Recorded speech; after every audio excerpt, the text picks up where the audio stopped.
2 weeks before our wedding, my fiancée confessed she wanted an open relationship for herself only. I walked away immediately. 2 weeks ago, we were just 14 days away from getting married. Out of nowhere, my fiancée asked me to go to therapy with her. She had already been seeing a therapist on her own for a while, but now she wanted me to join her for a session, one where we could supposedly be completely honest with each other before tying the knot. That struck me as odd. I thought we already were honest with each other. I mean, we were about to get married, right? On top of that, she'd always been pretty secretive about her therapy sessions, never really discussing them with me. I hadn't even met her therapist before, so suddenly being invited to one of these sessions felt off. Still, I agreed. The day arrived, and I went. But just to be safe, I had my phone out, recording everything. When I got there, my fiancé was already inside, and I ended up waiting a full 20 minutes before they called me in. The therapist greeted me with a handshake and some small talk. Then, after looking me over, she said something strange. "You're not at all like your fiancé described." I assumed it was meant as some kind of compliment, but before I could respond, she turned to my fiancé and said, "This might be harder than we thought." That immediately put me on edge. But I kept my cool, stayed quiet, and plastered on that dumb, awkward smile we all wear when we're trying not to react too soon. Then the therapist started talking, some kind of prepared speech I can barely remember, nor do I care to repeat. My fiancé reached for my hand, and that's when the real bombshell dropped. The therapist explained that we live in a modern world and that my fiancé wanted us to have a non-traditional marriage. At first, I wasn't sure what she meant. My mind went straight to things like, she doesn't want to be a housewife, she values her career, you know, the whole independent woman thing. But nope. That wasn't it. She wanted to be free to sleep with other men, just like that, laid out plain and simple. And the kicker? She loved me so much that she just couldn't bear the thought of me having the same freedom. She admitted that if I ever found another woman attractive, let alone slept with one, she'd be devastated because I might actually leave her for someone else. I let them finish. They were speaking so fluidly, gaining confidence with every word, probably because I hadn't reacted. It was clear this was something they had rehearsed. When they finally stopped, the first thing I said was, "Are you licensed?" That question clearly caught the therapist off guard. She hesitated before saying yes, and that's when I told her, right then and there, to explain to my fiancé why there would be no wedding and why, from that moment forward, we were no longer a couple. I wished them both good luck, got up, and walked out. Now, I want to report this so-called therapist. I don't know whether to go straight to the clinic she works for or if there's some kind of licensing board that oversees professionals like her. I don't know if trying to ambush me into an agreement like that is technically misconduct, but it sure as hell feels like it should be. That entire session left a bad taste in my mouth. To be clear, no version of that conversation would have ended well for them. Even if she had wanted a fully open marriage or I'd be allowed to sleep with other women too, the result would have been the same. That's not a marriage. That's a joke. And now, with some time and clarity, I'm realizing something else. She probably already cheated on me. The signs were there, they just didn't make sense at the time. But looking back, certain things don't quite add up. I was blind, but I see now. I listened to the recording later, and I still can't believe what was said. Either way, I called off the wedding. I'm an easygoing guy. I don't go looking for fights, and I don't have enemies because I live my life by common sense and basic principles. But maybe that's why my ex assumed she could walk all over me, that I'd just roll over and accept this insanity. If that's what she thought, then she's a fool. And after playing the recording a few times, I'm convinced the therapist knew I wasn't the person my fiancé had described in their sessions. That's why she said, "This may be harder than we thought." Now that the wedding is off, people are asking questions. I don't know how to answer them. I'm sure my ex is out there doing damage control, spinning her version of events. I don't want to get into a back and forth, she said situation, but if she pushes too far, I will let people hear exactly what she wanted to talk about that day. My family wants answers too. And honestly, I don't know what to tell them. I don't want them to think I'm a fool for not seeing the signs earlier or for letting my ex get so comfortable that she straight up told me she wanted to sleep with other men. Meanwhile, she's blowing up my phone. My best friend's phone. My brother's phone. Begging to work on this. Claiming I misunderstood what they were saying in therapy. Swearing she'll do anything to fix this. Saying it was the therapist's idea, not hers. That she was against it all along. Last cries of a sinking ship. But I'm not listening. We had also been in the process of securing a loan to buy a house together. Not anymore. I canceled everything. Cut every financial and legal tie between us. Her latest excuse? That in therapy, she opened up about her insecurities regarding our sexual histories.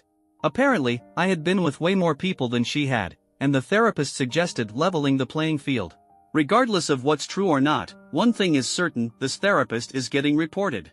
I just need to figure out where and how. This post is mostly me venting, but I'd also like some advice. How do I handle the questions from friends and family? My ex is out there telling her version, and I don't want to get dragged into a battle of words.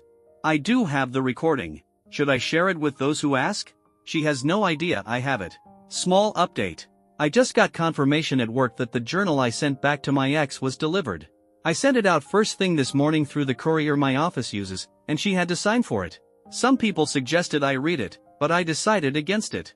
She never took responsibility for any of this, so I don't see the point. Update 1. Jokes aside, these past 2 weeks have been interesting. Last Monday, I talked to a lawyer at work about the situation with the therapist. He looked at me like I was making the whole thing up and straight up asked if I was pulling some kind of prank. So, I asked the lawyer if he wanted to hear the recording. "Damn right," was his response. We spoke again the next day, and by the end of our conversation, he pointed out a few things I hadn't fully registered while listening to the recording. For one, the therapist never once framed the conversation as something coming from my ex. She never said, "Your fiancé wanted me to talk to you about this," or "She asked me to bring this up." Instead, it was always "we think, we want, we discussed, we decided." Every single time, it was "we." That stuck with me. Then he asked what my goal was. Did I want to sue? He didn't think I personally had a case, and I agreed. That was never my intention. My goal was simply to report the therapist to the proper institutions and let them handle it. We decided to send out 2 letters, one to the clinic where she worked and another to the American Psychological Association, APA. After checking, we confirmed that she was indeed accredited. By Wednesday, word had spread a little at work. A couple of people were now aware of the situation, including one of the case researchers. She went digging and found some interesting things about the therapist: reviews, complaints, even contact information for 2 of her former patients. Turns out, this therapist didn't exactly have a stellar reputation. There were plenty of people upset with her, and when we reached out to those 2 former patients through social media, they were more than willing to share their experiences. Their stories weren't much better than mine. The letters grew in size as we added everything: my own account, the signed statements from the other 2 individuals, and a detailed timeline of how my ex had changed after starting therapy with this woman. We also included a full breakdown of what happened in that session. Then, Friday last week, I met with my ex's parents. They had come over to my parents' house for the talk. My ex was there too. And as it turned out, even more details came to light during that conversation, things that made their way into the official complaint against the therapist. This week, the reports were sent out. There was an immediate response from the clinic. On Thursday morning, they actually called our office, most likely to check if this was some kind of joke or a legitimate issue. We ended up speaking with one of their lawyers over the phone, and when we confirmed that it was absolutely real, we heard someone in the background mutter, "Well, crap." One of the guys at work made an interesting observation: this clinic had probably received complaints about this therapist before, but this time, it was too well documented to ignore. Their official response also mentioned that they would be reporting the case to the APA themselves, which probably turned up the heat even more. I have no idea how this will play out, but as far as I'm concerned, my involvement is done. That said, after talking to those 2 former patients, I really hope this woman is at least investigated. She sounds unhinged, like she has an actual agenda. She didn't just ruin my relationship, she wrecked theirs too. And just for the record, one of them was a woman. The confrontation with my ex and her parents. Now, back to last Friday. That morning, my parents called and asked me to drop by after work. But when I pulled into their driveway, I immediately noticed something: the cars parked outside belonged to my ex's family. My first instinct? Leave. This conversation was supposed to happen on my terms, but it looked like my ex was trying to take control of the situation. That wasn't going to happen. She was already outside waiting for me. And I have to admit, she looked good. The kind of girl you'd bring home to meet your parents, the perfect image of what a future wife should look like. She told me they were all here to talk, to see if we could fix things. But when she said they, she wasn't talking about her parents. It became clear she had either never told them the truth or gave them a version of the story they weren't fully buying. She was holding a journal. She told me she had started writing in it before she began therapy and had kept adding to it up until that very morning. She wanted me to read it, said it would clear up the misunderstanding and fix everything. I looked at her and said, "This isn't a book club." I was ready to head inside and get this circus over with, but then she asked for 10 minutes. Just 10 minutes before we went in to talk to our parents. She kept holding out the journal, tears welling up in her eyes. And then, as if on cue, our sisters showed up, mine and hers. Turns out, they were already inside and had come out to check on us. At that point, I just took the journal, went inside, said a quick hello, and left my ex standing alone in the most isolated part of my parents' garden. She had quit her job. Apparently, the stress had been too much, and she had a full breakdown. Things spiraled, and she never recovered. She was no longer seeing that therapist, though she had started therapy for work-related stress, but somewhere along the way, the focus shifted to our relationship. And that's where it stayed. Because, according to her, that's all the therapist seemed to care about. She had never told her parents the truth about why we broke up. She was seeing a new therapist now. I just listened. Then, she shifted the conversation from herself back to us. She started listing things she would do to regain my trust. Asterisk, I would have full control of our finances. Asterisk, I would have access to all her devices. Asterisk, I could track her location at all times. Asterisk, any property we bought would be in my name. Asterisk, she would do anything to prove herself to me. She went on, listing even more things I don't even remember. And I just sat there, wondering, how does she think this would be a healthy life for either of us? Then I asked her straight up, did you cheat? Her answer? I had the opportunity to, but I never did. I believe her. But at the same time, it pissed me off. What do you mean you had the opportunity? If you're in a committed relationship, you don't put yourself in situations where that opportunity even exists. You don't want that opportunity. That's like saying, I had the opportunity to kill someone today. Why? What were you doing that gave you that opportunity? And why call it an opportunity like it's something positive? That pretty much ended our 10 minutes. I told her it was time to go inside and talk with our parents. Before we started, I asked our sisters to give us space. This wasn't any of their business. My sister rolled her eyes and made a fuss, but a house made of stone can survive hurricanes, and she wasn't one. Then I talked. I explained everything, what happened in that therapy session, what was said, and why I had made my decision. I didn't mention the recording because, honestly, I didn't need to. My ex confirmed everything. That actually caught me off guard. And then I looked at her father, his eyes were full of tears. And that broke my heart. Her mother was the first to speak. Is this how you think we raised you? She asked, clearly shaken. Explain yourself. My ex repeated the same story, stress at work, depression, emotional breakdown, therapy. How her therapist insisted our relationship was the root of all her problems. How the therapist convinced her that I secretly wanted an open relationship and that if she didn't level the playing field sexually, she'd lose me. And how, according to her, my reaction during that session had been the wake-up call she desperately needed. She told them she'd quit her job and was searching for something less stressful. That she was willing to do anything to get me back. And then she started crying. She brought up the journal again, saying that if I just read it, I'd finally understand everything. That she had never actually agreed with the therapist's ideas, but she went along with them because the therapist was an authority figure, someone with experience. At that point, all eyes were on me. My parents. Her parents. Everyone waiting to hear what I had to say. I took a breath and said, I don't read private journals unless they're written by dead poets. Big mistake. What I meant was that personal journals usually only become literature when they're written by authors, leaders, people whose words get published long after they're gone. I was also hoping they'd pick up on the real message, that reading her journal wouldn't change anything. What's done is done. But the second the words left my mouth, I knew I had miscalculated. The whole room turned against me. I could feel the hostility. It was like I had just wished death on her or something. So, I caved. Fine, I said, throwing my hands up in surrender. I'll read the damn journal. You win some, you lose some.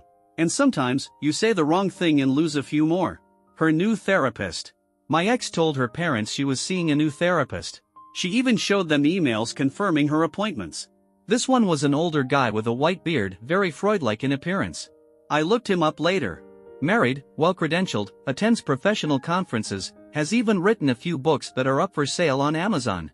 Seems like a solid character. And then came the second thing that pissed me off that day. Can you kids work this out? Kids? As if this was some playground argument. As if we were too young to understand betrayal. As if we just needed a couple of adults to step in and tell us how we should feel. That was the moment I won back some ground from my earlier Dead Poets Society blunder. And that's how the day ended. The fundamental change. We've known each other for 9 years. Been together for 5. Even if I accept that legitimate factors played a role in how things unfolded, how do you come back from something like this? This wasn't just a reset. My entire way of thinking about her had shifted. She wasn't the same person anymore. Or maybe she was, and I had just never seen it before. Either way, she felt like a stranger, one I happened to know a lot of things about. Do I still find her attractive? Absolutely. The way she looked that Friday? Stunning. No denying it. But it was calculated. Asterisk her hair? Done exactly how I like it. Asterisk her dress? One I had bought for her. Asterisk her shoes? My favorite pair. Asterisk her perfume? The one I had gifted her. This wasn't an accident. The journal is still sitting on my nightstand. I haven't read it, and I probably never will. I did flip through it, though, just to see if it really was a year old. And yeah, it checks out. The pages have natural creases, the ink fades progressively from the older entries to the newer ones. The pen she used was clipped to the journal, and I tested it, same ink, same level of usage you'd expect after a year of writing. It's not a fake, but what good would reading it do? To me, it feels like a tool, a way to mess with my head. Not in a manipulative way, necessarily. I don't think she wrote it with that intention. But if what she told me is true, her new therapist suggested she share it with me. And I'm not sure how I feel about that. How I'm handling the questions. For the people prying into why the wedding was called off, I've kept it simple. We had a huge difference of opinion, and we couldn't find a solution. That's mostly true. But her sister? She's close with their mom, which means sooner or later, everyone is going to find out the real reason. Our parents want us to meet again next week. They told me to read the journal, that maybe it'll help. Maybe we can work things out. Start fresh. We've got history, after all. She'll get treatment. She'll get better. She's still the same woman you fell in love with. She's just not well right now. That's what they're telling me. They think they can tell I still love her.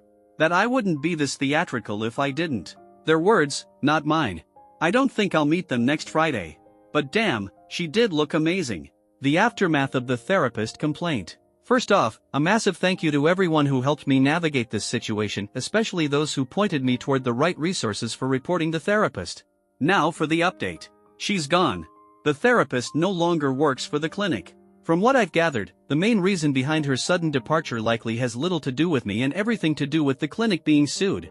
Someone else, completely unrelated to my situation, is taking legal action against them. I don't have any further details, but the timing is interesting. Apparently, the therapist tried to reach out to Mel, one of my contacts in this whole ordeal, but had no luck. I suspect she found out about my report and wanted information. Who knows?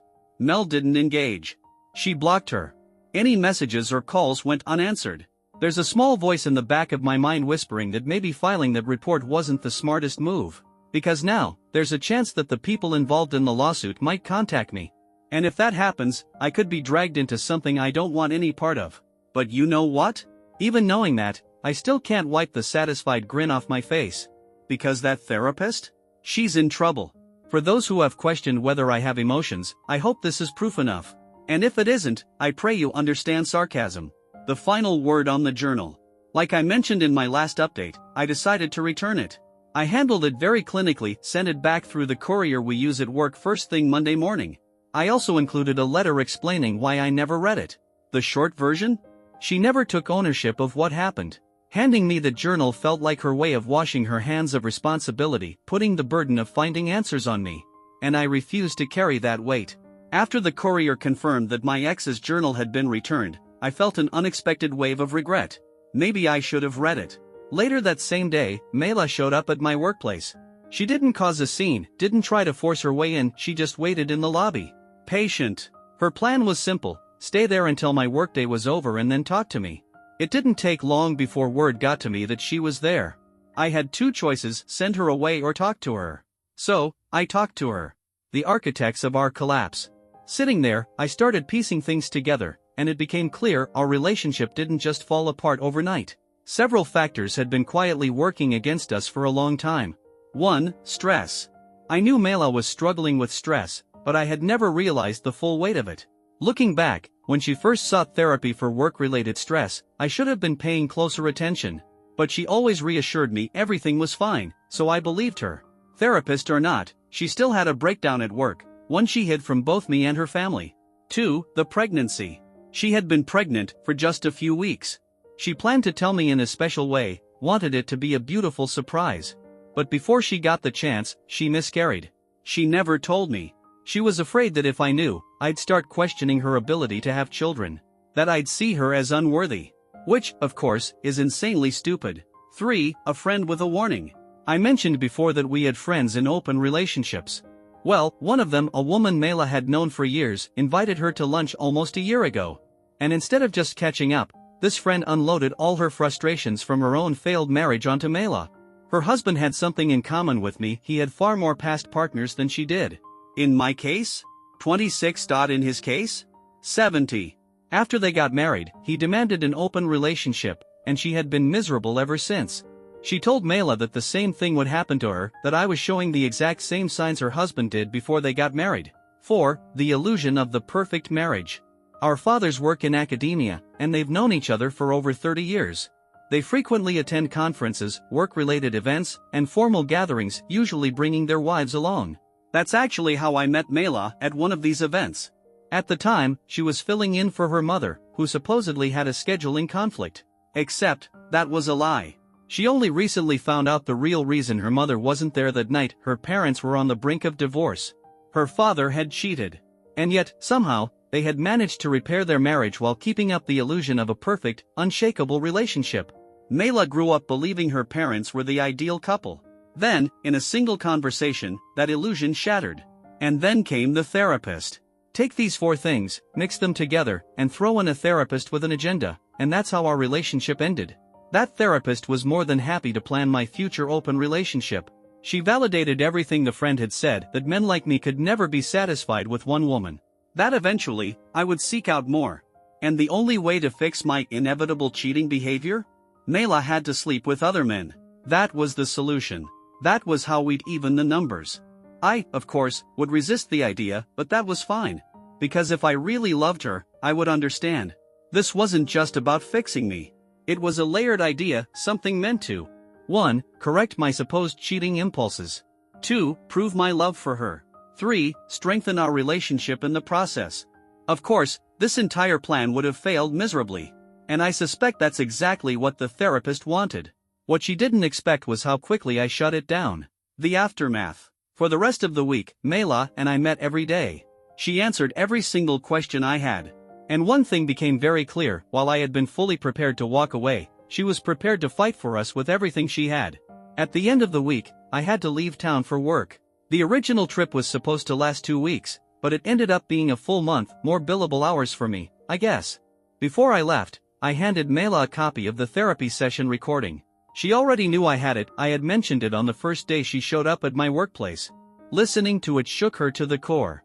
What she remembered from that session was very different from what was actually said. I think that's when she finally understood why I reacted the way I did. For 3 weeks, I had complete silence from back home. No interference. Just me, my work, and some much-needed space. And you know what? It was awesome. During that time, I actually met up with a fellow Redditor for the first time. Surprisingly, not a weirdo. He and his wife were wonderful people. France and the rebuilding process. By the 4th week, Mela came to visit. We had one last issue to deal with: our planned honeymoon trip to France. The tickets were non-refundable, because apparently, screw you, that's why. The hotel was booked. The only thing missing was us.